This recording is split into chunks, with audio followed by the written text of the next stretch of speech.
Ladies and gentlemen, good day and welcome to Wipro Limited Q3 FY26 earnings conference call. As a reminder, all participant lines will be in the listen-only mode, and there will be an opportunity for you to ask questions after the presentation concludes. Should you need assistance during the conference call, please signal an operator by pressing star and then zero on your touchtone phone. Please note that this conference is being recorded, and the duration for today's call will be for 45 minutes. I now hand the conference over to Mr. Abhishek Jain, Vice President, Corporate Treasurer, and Head of Investor Relations. Thank you, and over to you, sir. Thank you, Yashashri. Warm welcome to our Q3 FY26 earnings call. We'll begin the call with the business highlights and overview by Srinivas Pallia, our Chief Executive Officer and Managing Director, followed by updates on financial overview by our CFO, Aparna Iyer. We also have our CHRO, Saurabh Govil, and our Chief Strategist and Technology Officer, Hari Shetty, on this call. Afterwards, the operator will open the bridge for Q&A with our management team. Before Srini starts, let me draw your attention to the fact that during this call, we may make certain forward-looking statements within the meaning of Private Securities Litigation Reform Act 1995. These statements are based on management's current expectations and are associated with uncertainties and risks, which may cause the actual results to differ materially from those expected. The uncertainties and risk factors are explained in our detailed filings with the SEC. Wipro does not undertake any obligation to update the forward-looking statements to reflect events and circumstances after the date of filing. The conference call will be archived and a transcript will be available on our website. With that, I would like to turn over the call to Srini. Thank you, Abhishek. Good evening and thank you for joining us today. A very happy new year to you. Let me start with the broader environment before walking you through our quarterly performance and how we are positioning Wipro for an AI-first world. Across our client landscape, one thing is clear. Organizations are reshaping priorities as AI influences how they plan, invest, and operate. In fact, AI is now a standing board-level mandate led by CEOs who recognize its ability to transform business models, unlock productivity, and create lasting competitive advantage. We are also seeing the same themes continue from past quarters in our deal pipeline. Cost optimization, vendor consolidation, and a clear shift towards AI-led transformation. In quarter three, we also marked two important milestones for Wipro. In December, we completed 80 years as a company. And in October, we celebrated 25 years of being listed on the New York Stock Exchange. These milestones reflect a legacy of strong governance, values, and integrity, a foundation of trust that continues to differentiate us with our clients, partners, and investors. Turning to quarter three performance, our IT services sequential revenue at $2.64 billion grew 1.4% on a constant currency basis. Excluding Harman DTS acquisition, revenue grew 0.6% in constant currency terms. Growth was broad-based with 3 of our 4 markets and 4 of our 5 sectors reporting sequential gains. Americas 1 delivered sequential and a year-on-year growth driven by strong performance in healthcare, consumer, and LATAM. Americas 2 saw a sequential decline. Europe grew sequentially in quarter 3, led by ramp-up of the earlier announced mega deal. We are also seeing good traction in the UK and Western Europe. APMEA grew sequentially and year-on-year, led by India, Middle East, and Southeast Asia.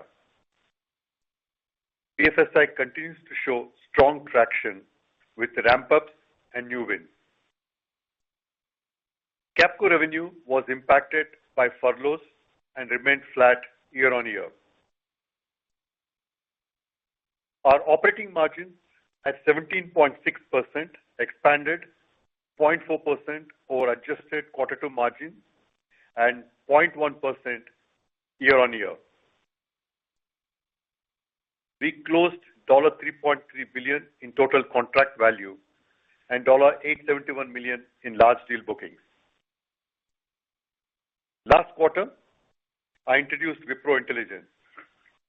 It's a unified approach to delivering AI-powered transformation across industries. This approach is anchored on three strategic pillars. First, industry platforms and solutions. We are building consulting-led AI solutions across sectors. For example, platforms like Payer AI in healthcare, Net Oxygen for lending, and Auto Cortex for automotive. These solutions help streamline operations, improve customer outcomes, and open up new avenues for growth. Second, our delivery platforms accelerate AI adoption at scale.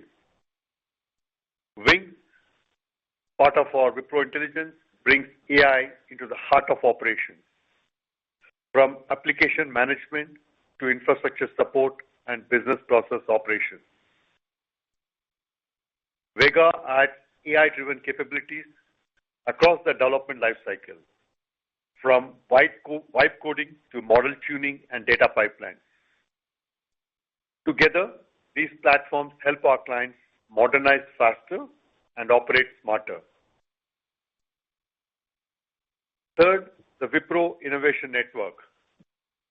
This connects our labs with partners, startups, universities, and deep tech talent around the world. This ecosystem helps us explore new technologies and build solutions for the future. We launched innovation labs in 3 cities in the US, Australia, and the Middle East, expanding our network, growing our global footprint, and strengthening our role as a trusted innovation partner. We are also partnering with client GCCs to drive transformation and turn their cost centers into high-impact innovation hubs. Let me now share 2 examples of large deal wins that we had leveraging Wipro Intelligence. First,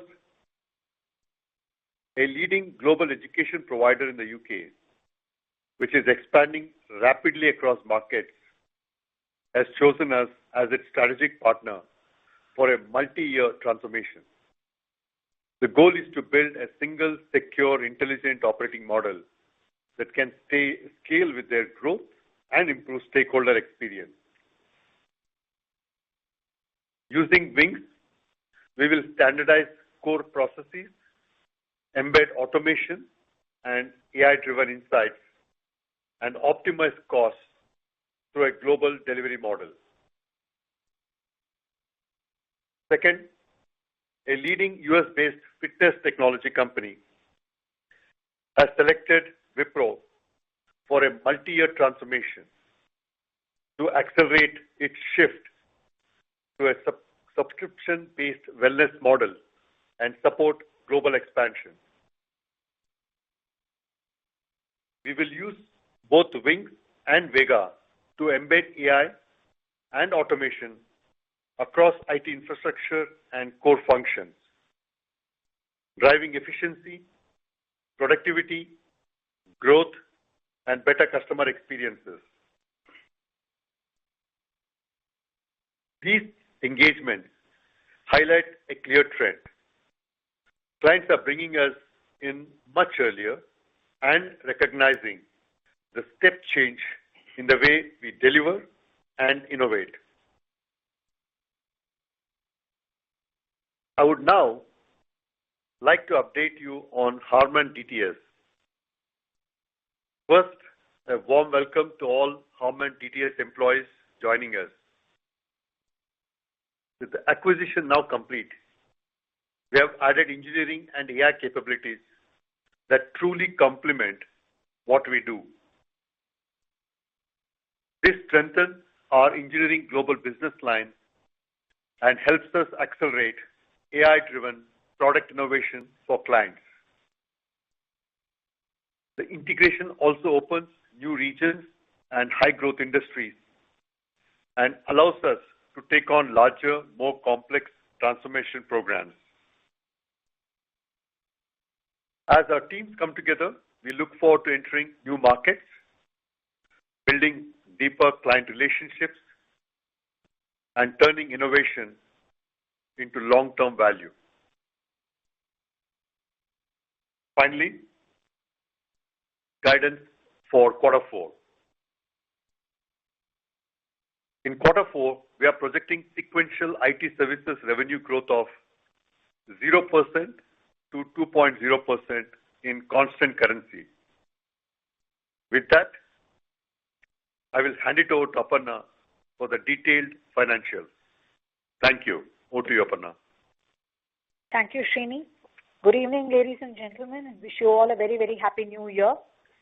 Let me share a quick update on the financial performance. Our IT services revenue for quarter 3 grew 1.4% sequentially in constant currency terms and 1.2% sequentially in reported currency. Revenue grew 0.2% year-on-year in reported terms, while declining 1.2% year-on-year in constant currency terms. Our constant currency revenue growth numbers included 0.8% as contribution from the Harman DTS acquisition that was closed in quarter 3, 26. Our operating margin for the quarter was 17.6%, an expansion of 40 basis points over the adjusted operating margins for Q2 and 10 basis points improvement on a year-on-year basis. I would also like to highlight that this is one of our best margin performance in the last several quarters. As we move to Q4, we will need to factor for incremental dilution of Harman DTS. That said, our endeavor, as always, will be to maintain the margins in a similar band as in the last few quarters. Adjusted net income for the quarter was rupees 33.6 billion and adjusted EPS for the quarter was at 3.21 rupees, an increase of 3.5% quarter-on-quarter and flat year-on-year. Moving on to our strategic market unit and sector performance, all the numbers I will share will be in constant currency. Americas grew 1.8% sequentially and grew 2.8% on a year-on-year basis. Americas 2 declined 0.8% sequentially and 5.2% on a year-on-year basis. Europe grew 3.3% sequentially and declined 4.6% on a year-on-year basis. APMEA grew 1.7% sequentially and 6.6% on a year-on-year basis. From a sector standpoint, BFSI grew 2.6% sequentially and 0.4% year-on-year. Health grew 4.2% sequentially and 1% year-on-year. Consumer grew 0.7% sequentially while declining 5.7% year-on-year. Tech and Com grew 4.2% sequentially and 3.5% on year-on-year terms. EMR declined 4.9% sequentially and 5.8% year-on-year. To give an added color, Capco was flat on a year-on-year basis in Q3. Before I move on to other financial parameters, I would like to draw your attention to two specific one-off charges that we took in our P&L that also impacted our net income. These charges are not included in our IT services segment margins. First is an increase of 302 crores towards gratuity expenses due to implementation of the new labor code. Second is regarding the restructuring exercise that was completed during the quarter, and its impact is about 263 crores. I'd like to confirm that we've now completed the restructuring we wanted to do and do not anticipate any further charges. Our operating cash flows continue to be higher than the net income and stood at 135% of net income for quarter 3. Our gross cash, including investments, is now at $6.5 billion. Our net other income in Q3 grew 15% sequentially. Accounting yield for the average investments held in India was at 7.2%. Our effective tax rate at 23.9% for Q3 26 was better than the same quarter last year of 24.4%. In terms of our guidance, we would like to reiterate what was stated by Srini. We expect our revenue from the IT services business segment to be in the range of $2.635 billion to $2.688 billion. This translates to a sequential guidance of 0 to 2% in constant currency terms. Our guidance includes the incremental 2 months of revenue from Harman BTS. It is impacted by fewer working days in Q4 and certain delayed ramp-ups in some of the large deals that we won earlier in the year. Lastly, I'd like to share with you that in our recently concluded board meeting, the Board of Directors have declared an interim dividend of rupees 6 per share. With this payout, the cash distributed to our shareholders during the current financial year will be in excess of $1.3 billion. And we will be able to significantly exceed the minimum threshold that we had laid out in our capital allocation policy for the block ending financial year 2026. With that, I'm going to ask Yashasvi to open it up for Q&A. Thank you very much. Ladies and gentlemen, we will now begin the question and answer session. Anyone who wishes to ask a question may press star and 1 on their touchtone telephone. If you wish to remove yourself from the question queue, you may press star and 2. Participants are requested to use handsets while asking a question. Ladies and gentlemen, we will wait for a moment while the question queue assembles. We'll take our first question from the line of Nitin Padmanabhan from Investec. Please go ahead. Hello, good evening. Wishing you a very happy new year. I had a couple of questions. So one is, I think this quarter we lost almost $24 million of revenue in energy manufacturing resources. I just wanted your thoughts on that vertical and how do you see the deal pipeline there? When do you think this can sort of turn around? The second is you alluded to some delays in ramp-ups impacting growth for next quarter. If you could give some color there. I presume this is related to the large deals. By when do you see this sort of beginning to ramp going forward? And third, when are we expecting to have the wage hike cycle? Yeah, those are the three. Thank you. So Nitin, I'll take your second question. And then on EMR, I'll ask Srini to answer. And on attrition, we have Saurabh here. He can take that. On salary hike, sorry. Nitin, in terms of our large deal conversion, each deal is different. One of the significant deal wins we had in Q4 of the last financial year, Phoenix, is now fully ramped up and its revenues has fully realized and it's part of our quarter 3 performance. So that's on track. Some of the other deals, given the nature of the deals that we won, we've earlier also highlighted that these deals will take a few quarters to ramp up. So it's a question of it coming in through the course of the next few quarters. And therefore, we've called it out saying that in Q4, we may not be able to realize the full impact and therefore we're calling it out. The other lever that is playing out is typically furloughs do come back, but Q4 continues to have lower working days, which is not really, this is in some sense offsetting for those furloughs. And therefore, we've given you the guidance we have. But these deals should continue to convert. Each deal is different. We're confident it will take some time, but it will ramp up.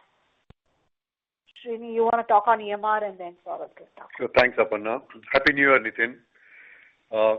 As far as EMR is concerned, our performance in this sector clearly has been impacted based on the macroeconomic uncertainty we have seen some during tariff-related and also some disrupted supply chain issues that we faced. However, our pipeline continues to remain strong in this sector, and essentially the significant pipeline is around either vendor consolidation or cost takeout. And if I were to give a little bit of color to specific segments, we see good momentum in energy in both Americas and Europe. And as far as manufacturing is concerned, we are seeing that in Europe. Also, our Capco business, which is doing is also seeing some traction on the energy consulting side. So net, that's a situation that we have right now with EMR, Nitin. Over to you, Saurabh.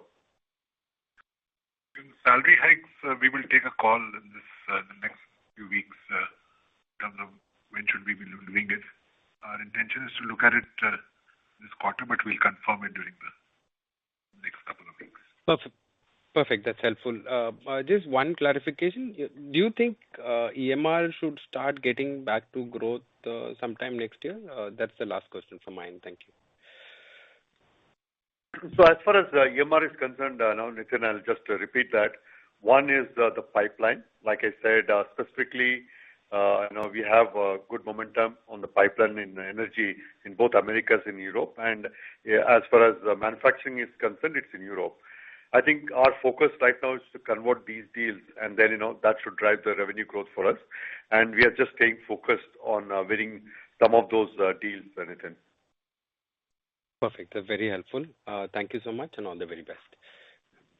Thank you. Thank you. Next question is from the line of Vibhor Singhal from Nuvama Equities. Please go ahead. Yeah, hi. Thanks for taking my question, and congrats on a solid performance. So, actually, my question was mainly on the basically the consumer vertical. You mentioned about the challenges in the EMR vertical. Banking has been doing well for us. In the consumer vertical, the growth was tepid in this quarter. We continue to decline on a Y-on-Y basis. How do you see the outlook in this vertical? We know this vertical also has been impacted a lot by the tariff uncertainty that has basically impacted the producers. But in your conversation with the clients in terms of our interactions in the pipeline, do you see it turning the corner in coming quarters, or do you think it will be some time before some clarity emerges in this vertical? Thanks, Vibhor. If you look at our consumer sector, clearly, if you recollect, I talked about it before as well, that the tariffs had an impact on this, and that has reflected in our numbers. And also, if you reflect, there was a large SAP program which was put on hold last year by our customers, and again, the client is yet to reinitiate, and that is one of the things that is impacting our year-on-year performance as well. In this particular thing, in this particular market sector. However, the overall trend that we see right now is mixed here for us in consumer. Some of the wins we had earlier this year is slowly ramping up, and that should support the growth in this sector. I do not have from a quarter four perspective, whatever growth we are seeing, that's baked into our forecast, Vibhor. Got it. And similar thing on the basically high-tech vertical. I know it's not that big a vertical, but I think both tech and health vertical appear to be doing good. Any specific project ramp-up that we saw in this quarter which led to this growth, or do you think it's a growth which we can sustain in the coming quarters as well? Sorry, which sector did you refer to, Vibhor? Aparna, tech and the healthcare verticals, both of them separately. In some sense, in healthcare, we've been consistently doing well, and we've had affected both in our year-on-year performance. Seasonally, obviously, we have the open enrollment season that really does improve our health performance in Q3. So that is also added to the performance. In terms of our tech and com, we've continued to do well in some of our large technology players, and there is a little bit of the Harman acquisition numbers, which is also reflected in the overall sector's performance. And I think communications in general has been better for Europe and APMEA. That's the color I can give you. Perfect. That's really helpful. Aparna. Just one last question from my side. You mentioned about the few headwinds in Q4 that you will be facing. And if I look at the guidance, it is 0.0 to 2% at the console level. And if we were to, let's say, extrapolate the 2-month incremental impact of Harman acquisition, the organic growth will probably fall somewhere between -1.5 to plus 0.5%. Is that the right understanding? And is the reason for that very much as you mentioned in your opening remarks as well? Vipul, for some reason we're not able to hear it clearly. Can you just slow down the question? I'm so sorry. Just give me a second. Very sorry. Yeah, hi. Can you hear me? Yes. I'm sorry, his line is disconnected. We'll move on to the next question. Before we do that, ladies and gentlemen, to ask a question, please press star and 1 on your phone. Next question is from the line of Ravi Menon from Macquarie. Please go ahead. Hi, thanks for the opportunity and congrats on a really strong margin performance this quarter. Now that you've come to sequential growth, even in a seasonally weak quarter, I'm surprised that organically we seem to be hinting at slight decline, possibly at the lower end of our guidance next quarter. And Capco should also be coming out of from the furloughs that it's had this quarter, right? So could you talk a bit about that? And beyond that, do you think that sequential growth is possible, looking at the pipeline and the slight improvement possibly if we have on the demand environment? So I will ask Srini to talk through the demand environment. We guide based on the visibility that we have at the start of the quarter.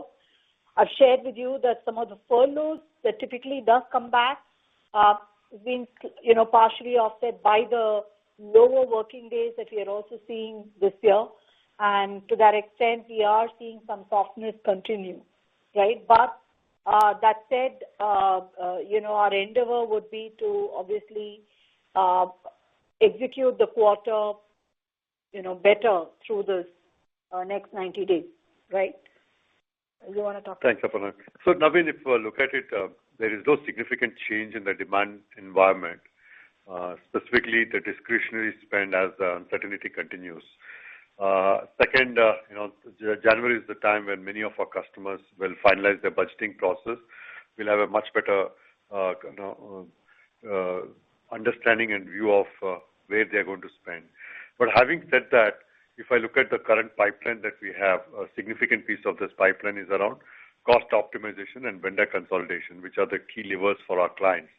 And they are using this as a lever for savings, and they want to reinvest these savings into AI capabilities and also some of the advanced transformational projects that they want to do. For us, we believe this is an opportunity for us to capitalize on this, and we'll make strategic bets in each of these sectors and markets. Continue to invest in our clients for to do this. From a full year visibility, like Aparna said, there is uncertainty in the market, and customer continue to remain in wait and watch mode. While at this stage, our guidance represents best visibility we have, and if there any further updates, we will definitely share, Naveen.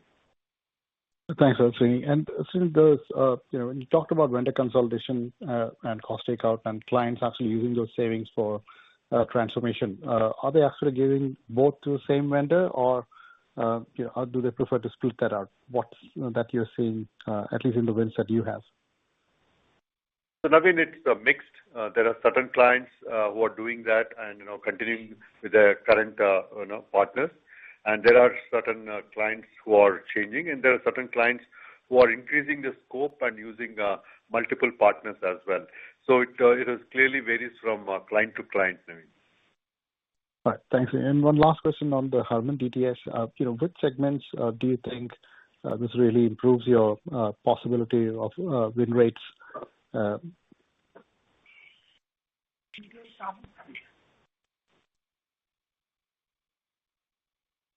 So Naveen, if I understand the question, how the Harman DTS acquisition will help us, right? Correct. Yeah. Which sectors do you expect the win rates to improve? Yeah. So So clearly, Harman brings in both, design to manufacturing capabilities and, AI-powered product innovation. In that context, clearly, the sweet spot for a combined unit is, especially the engineering global business line that we have, is the tech and comm sector. That's, I think, primarily the one where we see a significant opportunity. And the other three sectors I would pick are health, consumer, and EMR, Naveen. Okay. Thanks so much. Best of luck. Thank you. We'll take our next question from the line of Sandeep Shah from Equirus Securities. Please go ahead. Yeah, thanks. Thanks for the opportunity. Just the first question is, because of delay in ramp-up of deal wins of the last 2-3 quarters, is it fair to assume if those ramps up in the first quarter next year, then the seasonal softness which generally comes in the first quarter may not be true next year?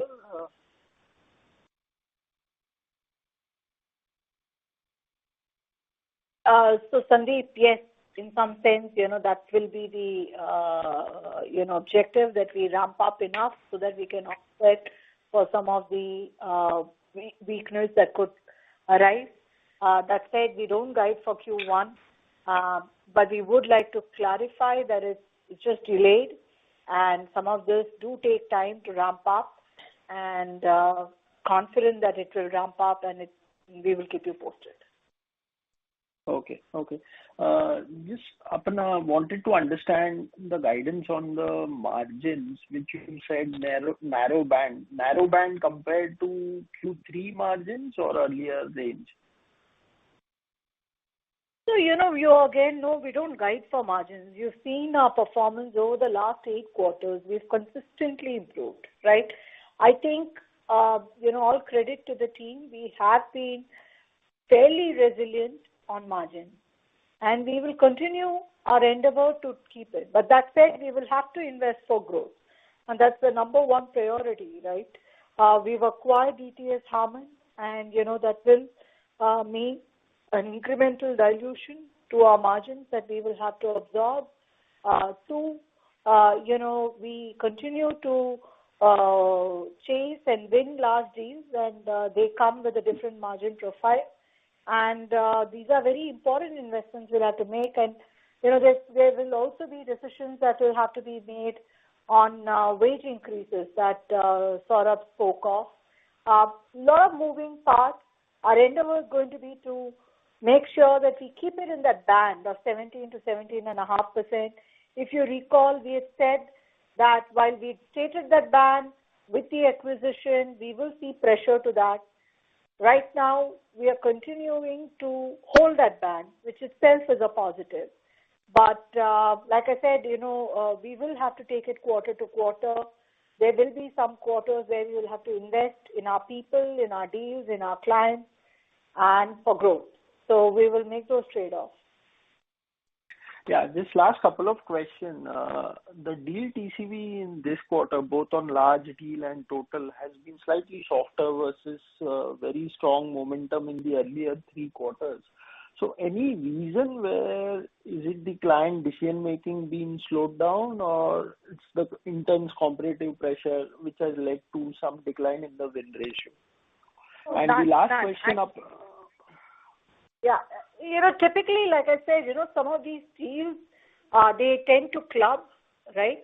We are contesting a lot of large deals. They are in the cycle. We are hopeful of closing them. You will continue to see the momentum on large deal wins. At $1 billion, or maybe, we are just shy of it by $100 million. That's been the normal trajectory. Obviously, in the first half, we had a few mega deal wins, 4 to be specific. We hope to win more, right? So I wouldn't read into it in terms of slower decision-making cycle or competitive pressure. I would just say that, they tend to lump up. We have a lot of good deals, and we will see the momentum pick up. Okay. And just the last question, Aparna, with the war chest of $6.1 billion, though we are distributing dividend, But is it fair to assume that buyback continues to remain one of the options in the mind to give this excess cash back to the shareholders? We have said that buyback will continue to be a means by which we will return cash to our shareholders. It's certainly an option on the table, and we will consider it at an appropriate time. Okay, thanks and all the best. Thank you. Thank you. Next question is from the line of Kumar Rakesh from BNP Paribas. Please go ahead. Hi. Good evening, and thank you for taking my question. I have just one question. Srini, do you think, given the kind of mix which you have both of vertical and the capability at Wipro, you would be able to get back in line with the industry average revenue growth? Or would it make sense to just slow down your margin, get to mid-teen sort of a margin, be able to better compete with some of your peers, maybe mid-cap peers as well? Or maybe acquire some of the companies to reset the mix. What's your thought on that?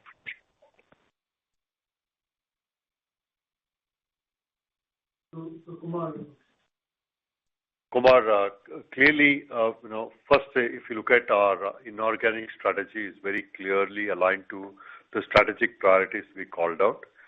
We constantly look for sectors and the markets combination in terms of where we need to invest, where we need to acquire new capabilities. And if you look at specifically Harman DTS, clearly it's giving us a combination of both what I would call as capabilities and also few new markets that they're already in. So we continue to look at opportunities for us, Kumar, as we continue to move forward. Our strategy is both growing our organic and inorganic, and continue to invest in our inorganic. And you are right, we do have cash, and as far as that is concerned, is an opportunity for us to look at the market, scan the market, and do the right investment that makes it a win-win for us. Got it. Thanks a lot for that. Thank you. Next question is from the line of Rishi Jhunjhunwala from IIFL. Please go ahead. Yeah, thanks for the opportunity. Just wanted to understand, X of Harman doesn't look like there would be, much of a sequential growth in 4Q, and 1Q, as we were discussing earlier in the call, historically has had some weak seasonality. I noticed a pretty sharp increase in our overall headcount in this quarter. So just wanted to understand, given the outlook for the next couple of quarters, what is driving this, and how do we read that? The headcount for this quarter is primarily driven from two things. One is the acquisition, DTS acquisition, and second is one of the large deals in Phoenix we had done, sizable rebadging of people. So I think when we ramped up the deal. So that's been the reason for seeing the ramp up in this quarter. Otherwise, from a hiring standpoint and supply side, I don't see a challenge. Attrition has been at 2% low for the quarter. It's trending the same in the next quarter. We are going to go to the campuses again. We had taken a bit of a hiatus in this quarter, next quarter. So from a supply side, utilization is looking up, net of the furloughs, which we are, net of the leave which people have taken. So we are fairly confident in the headcount supply side to manage the demand. Understood, sir. The second question is just wanted to understand this restructuring cost that we have booked in our financials. Is it in the same nature as what we did in 1Q, and if not, if you can give some color around that? The restructuring basically has pivoted on obsolete skill sets, and primarily in two areas. One is in Europe, where we have a tough labor laws, and second is in Capco. These are the two big areas where we did that, similar to what we had done in Q1. Understood. And just last thing, there was a bookkeeping question. There is a spike in D&A in this quarter. Any particular reason, and is that a normalized level going forward as well? Thank you. We have taken a provision for bad and doubtful debt charge, and I think that's the line item that will show an increase. But that's in the usual course of business. You should see that go off starting next quarter. Aparna, I was asking about depreciation and amortization. Okay. And, typically we do assess the intangibles every year. And if, based on the expected forecast, etc., sometimes we tend to accelerate such amortization. In this quarter, we did accelerate some amortization towards one of the earlier acquisitions, and that's reflected. And that should also normalize. However, we will have an increased amortization charge coming in for the DTS Harman. So, yeah. So you should wait for the next quarter to get them more normalized in. Sure. Got it. Thank you so much. Thank you. Thank you. Next question is from the line of Kawaljeet Saluja from Kotak Securities. Please go ahead. Hi. Can you use your handset mode, please? The audio is not very clear. Yeah, is it better now? Yes, please go ahead. Hi, Aparna. Just a couple of questions for you. First is that at $6.5 billion, it seems that you have plenty of excess cash. So how do you intend to flush this excess cash out?